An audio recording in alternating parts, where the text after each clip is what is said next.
Welcome to an introduction to our online class of Introduction to Astrology. This class is going to focus on traditional astrology because that is the foundation for esoteric astrology. And without that foundation, then there's nothing to move forward with into esoteric. So you are encouraged to watch this short video. It'll be about a half an hour long, and follow along with it. Have your book handy. You will see that this information is taken directly from Astrology Illumined, and you can highlight the book as is desired. And furthermore, this introduction will also give you the first hands-on approach and utilization of factors in your chart. So it is very important that you take the time to do the few exercises that are enumerated here so that when we gather together for our first online session, you will have actually prepared yourself. One can ask, what is astrology? Astrology essentially is a study of energies and qualities. And specifically, it is the energies of the planets of our solar system and how they are conditioned by the energies of specifically the 12 zodiacal signs that are formed in a bandwidth around our sun, and therefore we see them in a particular bandwidth of the sky. And that has been the case for time immemorial. Because we are incarnated beings, then everything around us which exudes and demonstrates energies and characteristics of energy, we are affected by them. That is so whether we're talking about the collective of humanity, of an event, a natural event such as a tsunami, a hurricane, and the effect that that has upon, again, the human psyche. It is so of a war, it is so of a happy thing. And so we know that energies are real, energies constantly affect us, and the energies that we will study of astrology are ones that both have a static quality and therefore are always present, and also have an interactive quality and therefore get catalyzed, are made more dynamic, brought forward in new ways. Essentially, astrology is a study of the macrocosm to the microcosm. The purpose behind astrology is the same purpose that's behind all flowing energies in cosmos. It is to flow everything in cosmos toward a more mature state of pure being. Human beings, we're young at this game, and the stars in the sky that fill all cosmos, they are very mature at this game. That's why they radiate such immense and intense forms of light and cosmic radiation. They are mature, and we are learning to be mature with the various qualities that we have chosen to embody. Astrology is a layered art, hence the image of the layers of petals of a rose. And just like a rose or most flowers, that as they unfold, their beauty is recognizable. And same is so for us. As we unfold the layers of qualities that we are, then the fullness of who and what we are can demonstrate, can express in the world. Well, then similarly so about astrology itself as a language. because it is layered, it will require layers of learning. That's why we're doing traditional now, and we'll take up factors of esoteric in future classes. Being layered, it is interpretive. Any one item can be interpreted in many ways. And so we want to learn about ourselves first, be honest about ourselves. If we still are living something in a lower way, we want to interpret our chart accordingly and not give it a high esteemed interpretation that doesn't apply to us. Equally so, if we are living a more mature set of qualities of a particular planet or sign or combination of them, then we want to be honest with ourselves and say, yes, some of the childhood and childish ways with that item are behind me. Now, similarly so, or in addition to what's just been said, as an interpretive language and an interpretive art and science, the items themselves have a range, but they don't overlap. That is to say, A does not sound like B, and B does not sound like C in our alphabet. Similarly so, Uranus will not convey the things that Venus does. Venus will convey specific items that are distinct from Pluto. There's not an overlap there. And the same is so for the signs. And so when we look at language, here, of course, is an Eastern language, a pictographic language. We could have put hieroglyphs here, another pictographic language. Astrology is a pictographic language. It uses a symbol, and the symbol means ... Well, if you think about sign language for the deaf, this is also a language. It uses a set of symbols, and those set of symbols are actually being created and made visual by the person's body. So the point, of course, is simply that there are symbols that convey language. If we are used to a Latin-based language, then we are used to our letters looking a particular way. Whether we use cursive or we use sans serif, it doesn't matter. We still are used to letters looking a certain way. And if we are used to a pictographic language, like many of the Eastern languages, or if we require sign language, we still have to learn the basis of the language. And then with that basis, we can be able to communicate and understand how others are communicating with us. So in this course, we're going to learn the bases of the language of astrology. We will learn to understand the basics of what our natal horoscope is reporting to us, about us. And then as we proceed forward, for those that will, into esoteric astrology, then we will add more layers onto that. These are the glyphs of astrology.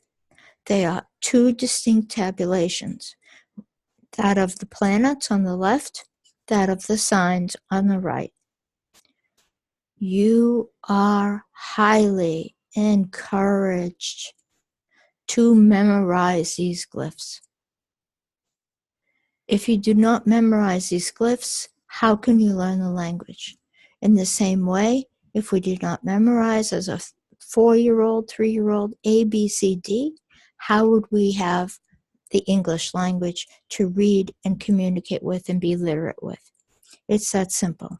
So please take the time to learn this. The foundation. The foundation itself is, these are the letters of this language. These are its alphabet. So then what is a horoscope? A horoscope is simply a chart that is drawn up using a time. That is to say, it could be just the date and not an hour and second. But it's a particular date, that's time. It's a time stamp. And that time gives us a view, as if a Polaroid picture, of the planets against the backdrop of the zodiacal signs at that time. If we add the actual time of the day and the location that we took this snapshot from, then that will orient the wheel. That is to say, on this chart, 17 degrees on the far left, and you see the arrow. That's the ascendant. That sets the entire wheel in place. All the planets are then placed on the wheel of the chart accordingly. If one does not have the birth time, then we have to be arbitrary about that time, of course. And 90% of the time, the rest of the items in the chart, the planets in their signs, does not change. In this case, you see the glyph of the sun on the right-hand side of the chart. It looks like it's a blue circle with a dot. This is my chart. My sun will be in Cancer at 18 degrees Cancer on the date of my birth, no matter where I was born on this planet, and no matter what time I was born in any location on Earth. Okay? And the same is so for most of the other planets. The one thing that can change can be the moon, because the moon changes signs every 2.5 days, and therefore if it is at an early degree, 0 or 1, or an ending degree, 29, sometimes 28 plus, that is to say plus its seconds, it can shift into the next sign. And at 0 or 1, it can shift into the sign behind by having the correct time. This has been said. Again, the horoscope, the natal chart, is a snapshot of the heavens, of the planets in our solar system against the backdrop of the zodiacal signs. We could cast a chart for a business, the day to begin a business, a wedding. We could cast a chart of the death of a person. We can cast a chart for the birth of puppies. It doesn't matter what we cast a chart for. But to cast a chart, we need the date. The time is highly preferred, and the location. And from that place, it is, and if you want to take your chart right now, hold it over your head, and because you are a human being, you were birthed. Your mother birthed you. Well, let's just kind of use a classical analogy here. When she was laying down to birth you, if she could have seen the sky, and assuming that even in the daytime, she could see the stars and the planets, which of course you can't, but that snapshot that would have been over her head the moment you were born, that's your birth chart. The birth chart has 4 quadrants. We'll talk more about them later on. later on in this session. It's imperative to understand the value and importance of a birth chart. We are incarnated now. The birth chart is for this life. Last life, we had another birth chart. Next life, we will have a different birth chart. And the incarnating soul, if you like that term, the incarnating consciousness, the incarnating higher nature, chooses, to the extent that it can according to its maturity, what to work with, what purpose to give the incarnation, what to bring forward of skills, what to bring forward of challenges to be rectified or undone, what habits we have had for a very long time, and again, to evolve those habits, some habits to learn to put aside and not pick up anymore. So there's a lot that the birth chart will tell us about ourselves, because it is a piece of paper with funny little squiggles on it. It allows us to be objective. It allows the chart to simply mirror back to us, oh yeah, I do have that tendency that gets me in trouble. Oh yeah, I do have that skill set, and it's been the source of such joy and creativity through my life. I'm so grateful for it. Oh yeah, I do see that if I were to lay aside, put down a certain tendency that I have in my personality, that in fact I would grow as a person. I would probably be a better person as a result of that. So these are the types of things that the chart will offer us. The key with it all, as with any other self-reflection kind of science and art, is our own self-honesty, because there's a lot of positivity to being a human being. Of course, that's why we chose to incarnate. We're here for positive reasons. We're not here for some sort of, karmic onslaught.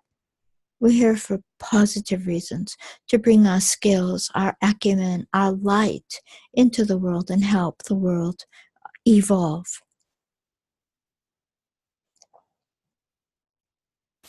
The horoscope, as you look at it, you have yours. I hope you've printed yours. It's a wheel. It's a circle. Therefore, it depicts the circle of life. It also depicts the sun's journey through the constellations of the zodiac.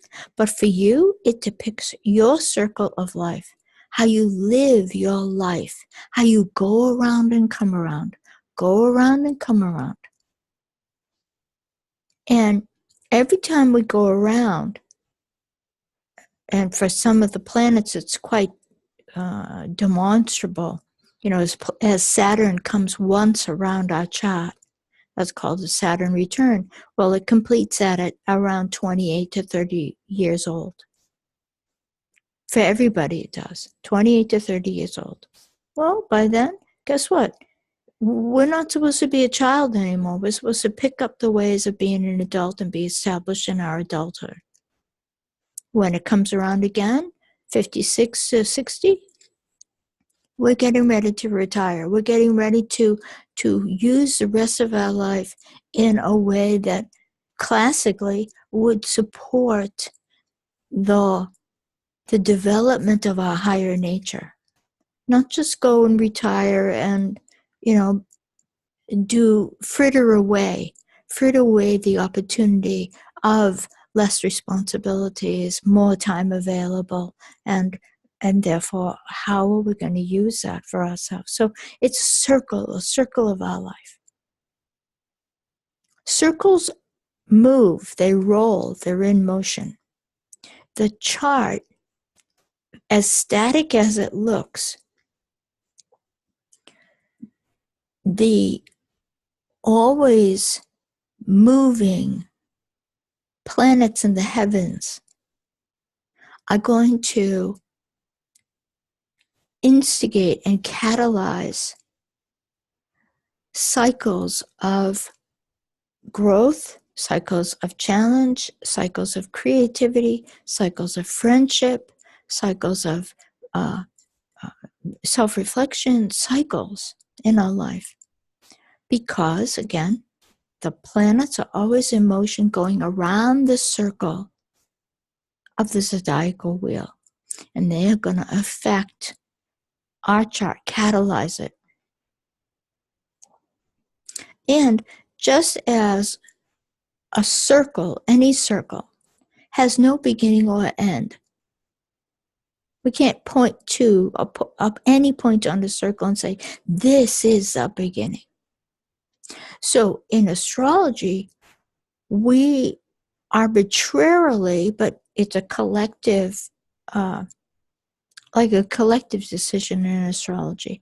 The beginning of the chart is when you were born. That is to say, the time, the moment you were born.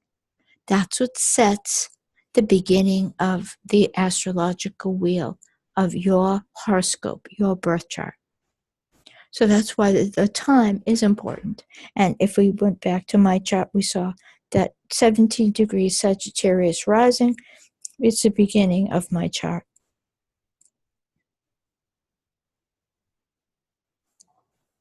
Pause at any time within this recording to take notes. Use the recording wisely.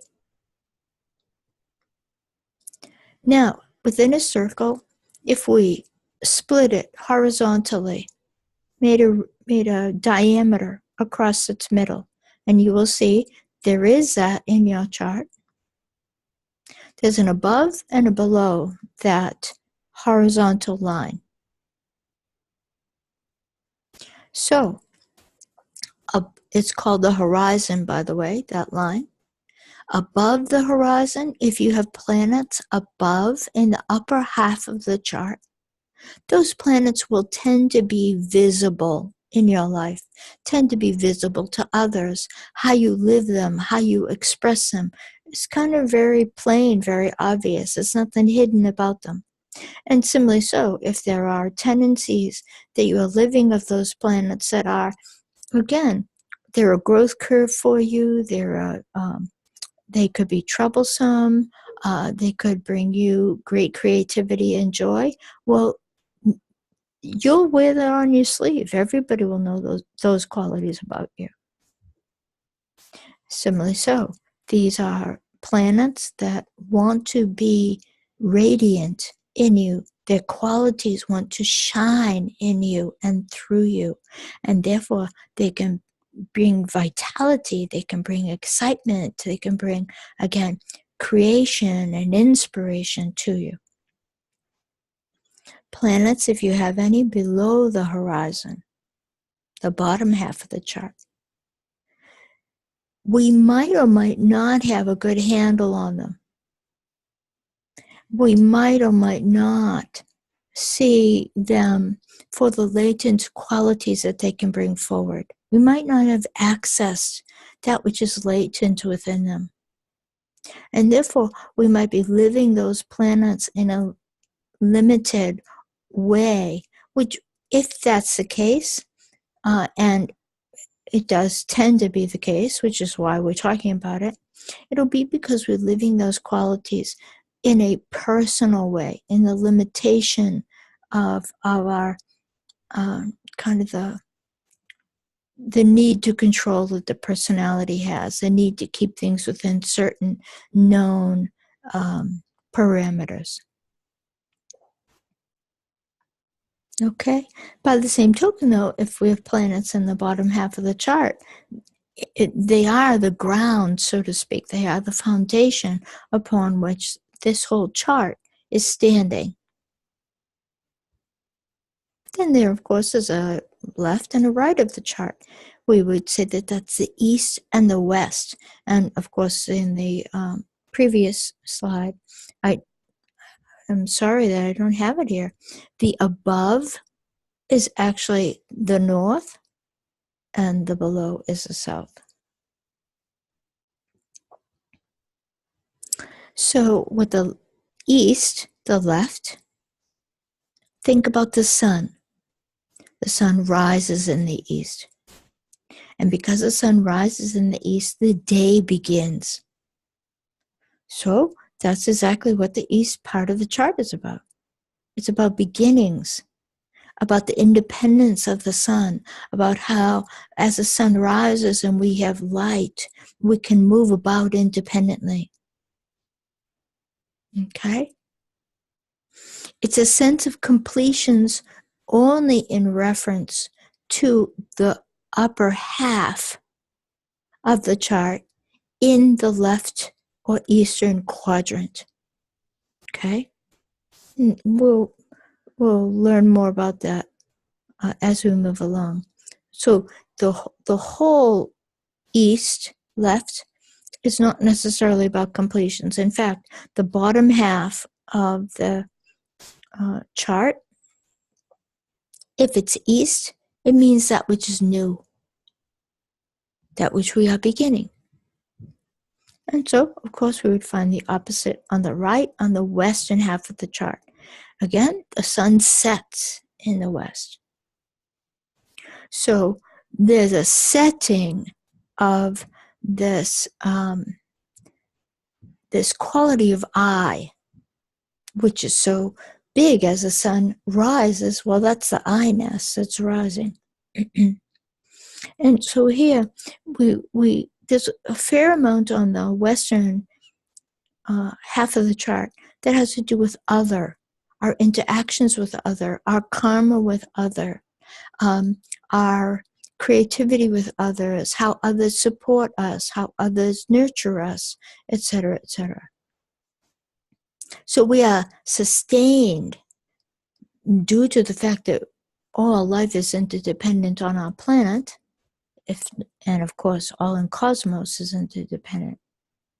We are sustained by the qualities, interbeing, interconnected, interdependent, interactive of the western half of our chart. So look at your chart. See what you have above. Look at the preponderance of your geography. Now, many charts are called a splash pattern. They have planets all over the place. There's no preponderance in any one quadrant or upper or lower and that kind of thing. So what we just did was we separated the chart into 4 parts, right? Above, below, by a horizontal line. Then we split it vertically. Well, together that makes 4. Now we're going to look at one other primary division of the chart. So know this. Now put it aside. It's when we take the 12 signs of the zodiac, and therefore the 12 houses that you're associated with them, and we split it into 3 groups. When it is split into 4 groups, there are 3 signs in each group. When we split it into 3 primary groups, there are 4 signs in each group, right? That's straight up math. You have 12. If you divide it by 4, you get 3. 3 signs in each group. If you start with 12 and you divide it by 3, you get 4, right? Okay. And we will take up these designations, personal, social, universal, as we take up the signs and more fully. Okay? But just know that these 3 words also apply as overarching qualities. So again, look at your chart. You looked at your chart. I hope you press pause. You looked at your chart for above, below, left, and right, east, west. Now, press pause again. Look at your chart specifically from this point of view: personal, social, universal.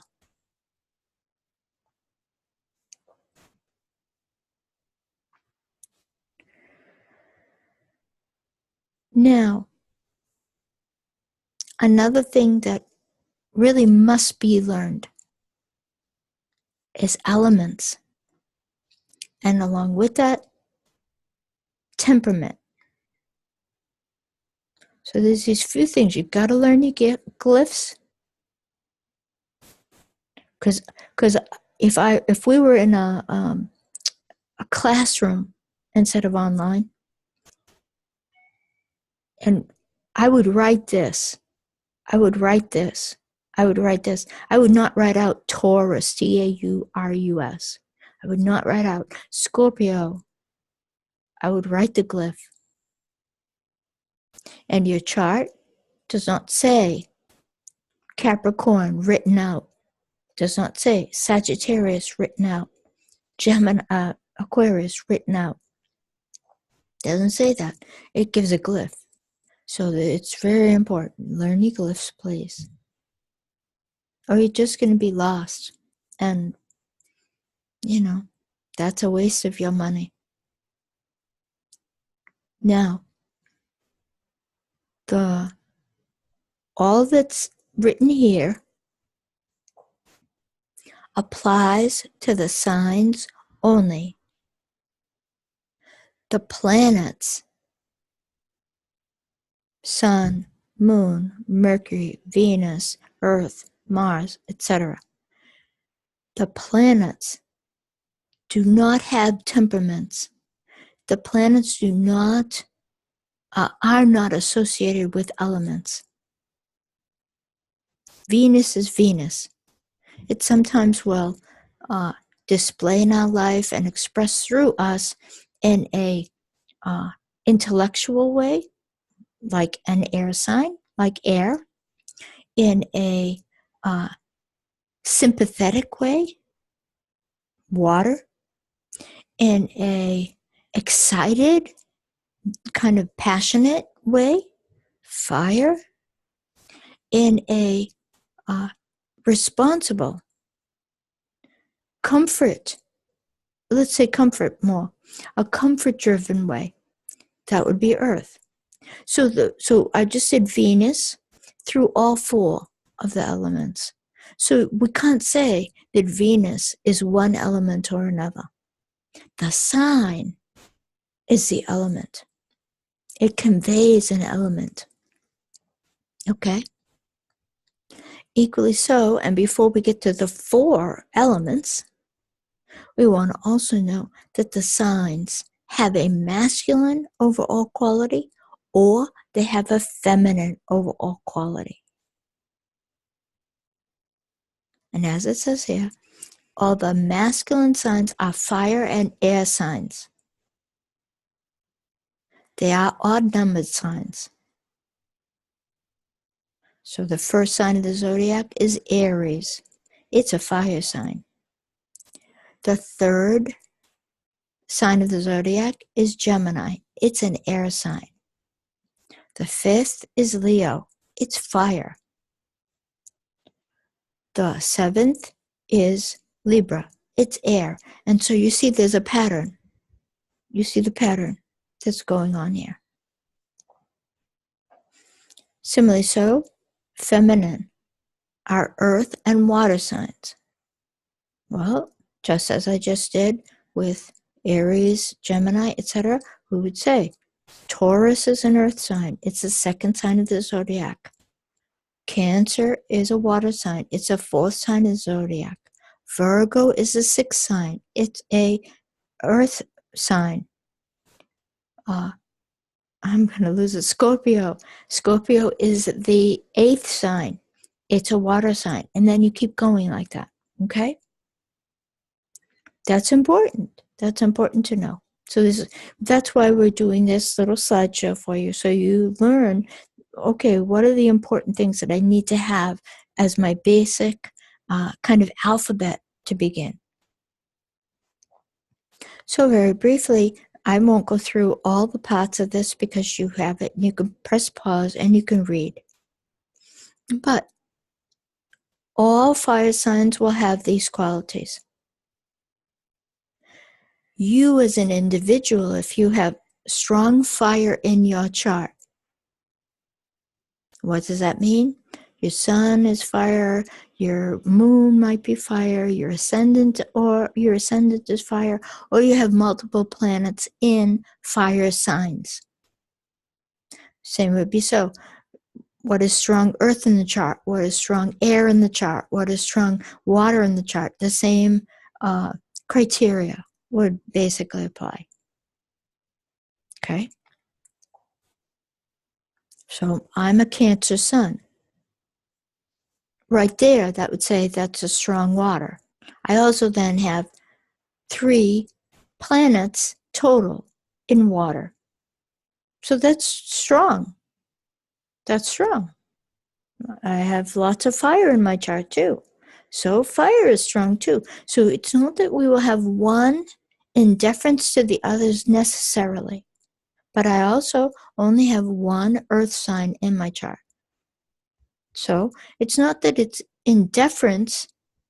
It's, and when I incarnated, for whatever reasons that I have to discover, I chose to give myself less earth in my chart and to learn to work with earth nonetheless, because we all have to work with all the elements. What's important before we go forward, what's important is that what is largely written here about the elements is from a personality angle.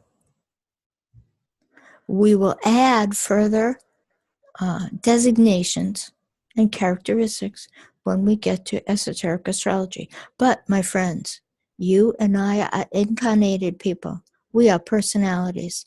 And unless we are very mature on the spiritual path, we default to our personality tendencies almost always, like 90+% of the time.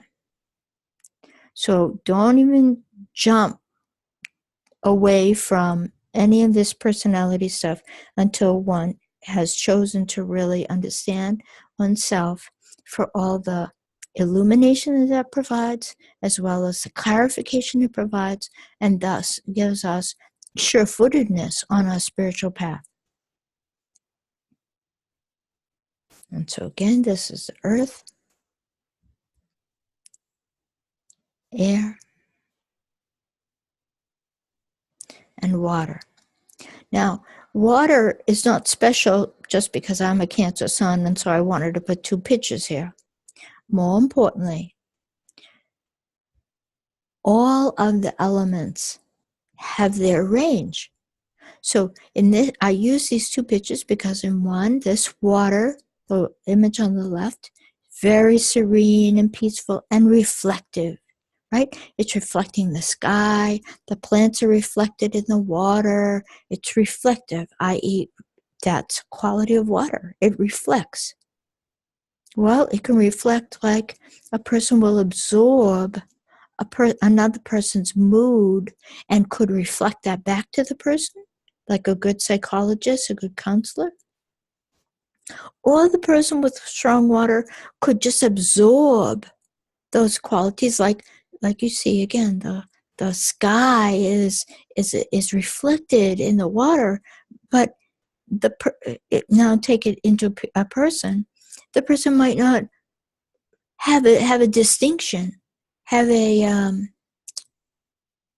capacity to get objective and to separate themselves out from whatever emotional quality just came into them that they just absorbed. And similarly so, just to use the water for a minute and then we'll go back.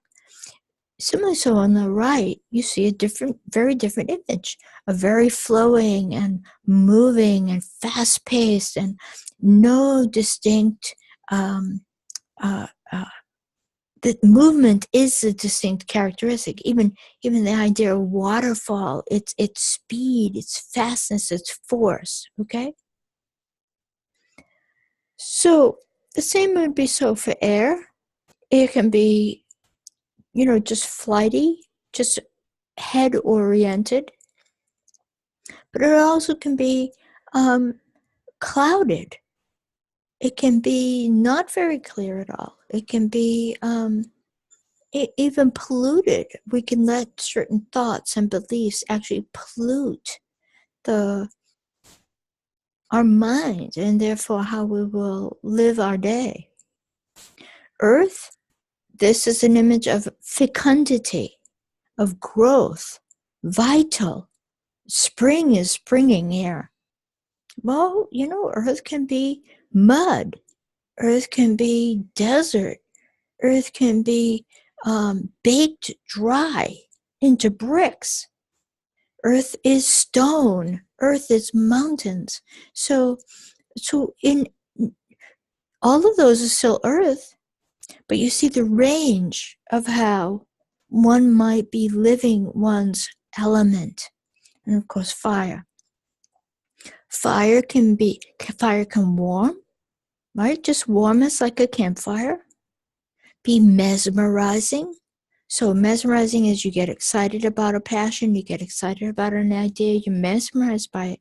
You can't let it go. Well, that's manic. We call that manic, right? Classically in psychology.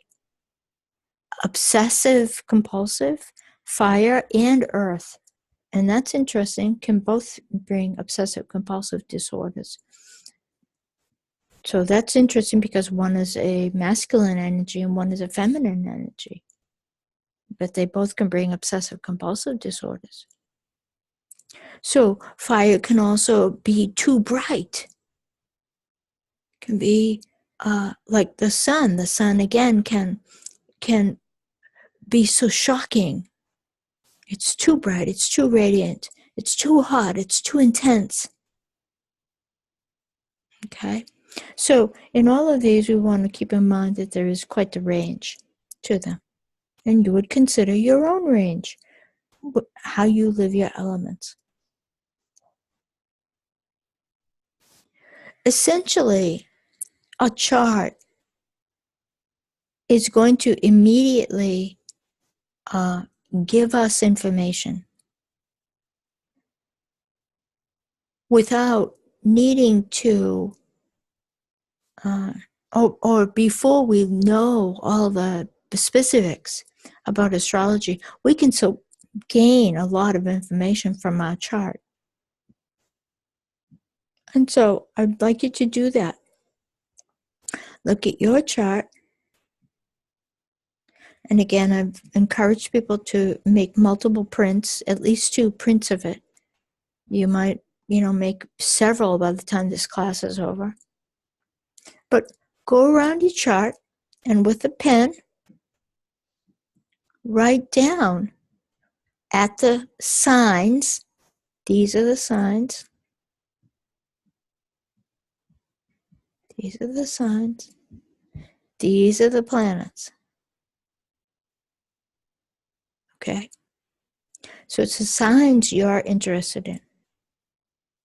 The signs have elements and polarity, male, masculine, feminine. The planets do not. Go around using the printout that I hope you printed of the appendix in the back of Astrology Illumined. And if you want to, then just have your book open. But, that could be kind of ungainly with the book staying open. And go around your chart. Next to, this is Libra. Next to Libra, I would write air. It's an air sign. So I would write A next to all my Libras. I think this is one of the people's in the class. This is Jeanette's chart. Next to, and don't leave out this little guy here. See, we have one tilted up, and that is to say, this is North Node, this is South Node. So don't leave that out, okay? Don't leave out this one either when you're doing it. So now here, Jeanette will write W, W, W for water, because he's a Scorpio. And she will continue around. F, fire, fire, F. Up, is Capricorn. That's her sign. She's going to put E. Okay? Go around on your chart and you do that. Then you're going to add up. Oh, I should go back here. This here is everybody's ascendant. So she will put an E next to this. This is Virgo. Okay. This is the only one that's outside of this circle that you care about right now. Okay? Just this. You don't care about anything else out here. For now. Oops. Now, you're going to count all those up. And I forgot my Chiron, which is on my chart. You have Chiron on your chart too. Chiron is this key. It's in the chart, so you're gonna count it. So when I added mine up, I forgot my Chiron. I should have one more air here. Mine's in Aquarius. So after you do that, just sit back. Reflect on that. What does that say to you? I can reflect on this. 5 fire, 1 earth, 3 air, 4 water. What does that say about me? What does that say about me to me? Okay?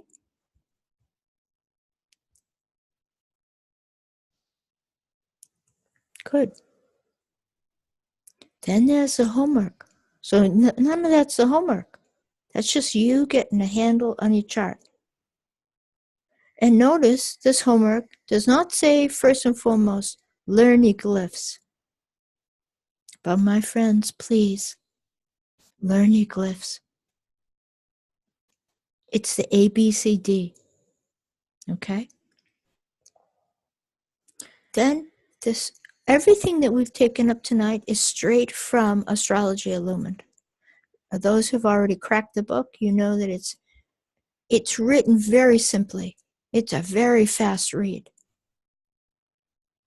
It's not a heady book at all. It wasn't intended to be that. And I'm sure you'll find a typo here and there too. But all of that aside, what we've just taken up is essentially the pages you will read. 1 through letter I through 4.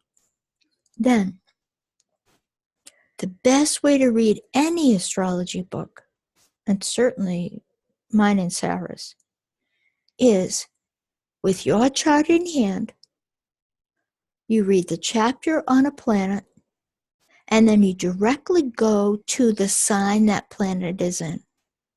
So any astrology book, that's the best way to read that book. Because then that astrology that you're reading has direct application to you. You're reading about you. Otherwise, it's just abstract information. Okay?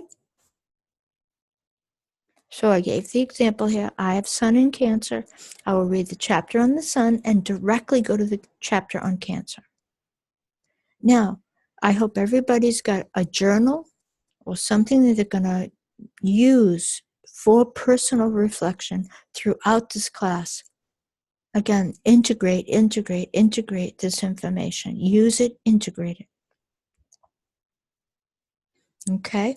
And what you want to see is, first off, as you're reading, chapter on the Sun, the chapter of the sign that your Sun is in. What adds up for you? What qualities do you have that the book suggests? And what has matured for you? What has changed for you that is still of those qualities? The same will be so when you read the chapter on the Moon, the chapter on Mercury, etc. Okay? Now you've got 5 to do. Sun, Moon, Mercury, Venus. Oh, you've got Earth in that book too. Skip the Earth because it doesn't show on your chart. That's esoteric consideration. Okay? So skip the chapter on the Earth, and then you have Mars. You've already looked initially at letter B. You've looked at the geography of the chart. Well, you might, if there's anything more to reflect on there. And this is very important, that no matter what your age is, and we have a bit of a range here with the group, doesn't matter what our age is, we are growing through our astrology. That's the intention behind it. That's why, as a incarnating soul, we created the chart that we did.